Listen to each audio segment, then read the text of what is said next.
So, how to enable dark mode on Instagram?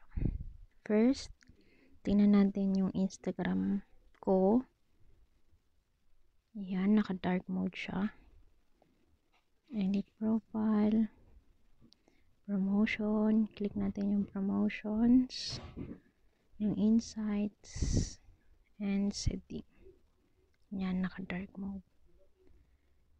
So, disable natin yung dark mode. Para makita natin kung ano itsura ng hindi naka dark mode na ang Instagram. So, click this. Walang dark mode. So, yan. Naka-white lang siya.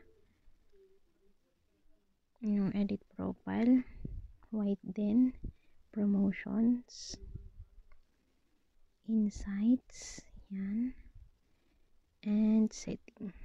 Yan. So, paano nga ba? 3 easy steps para maging dark mode yung Instagram. Just look for the setting ng phone. Setting. Then, click the display and brightness. Then, enable natin yung dark mode. So, yan. Then, balik tayo sa home screen. Click na natin ang Instagram. I-check natin kung naka-dark mode na ba siya. So, ayan. Naka-dark mode na siya. Edit profile. Promotions. Insights. And setting. Pati na rin yung home screen ko.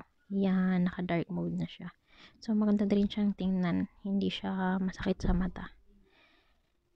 Hope may natutunan and nakatulong din ako sa inyo. Shoutout po pala kay Ramwil Poblete. Thank you and God bless us all.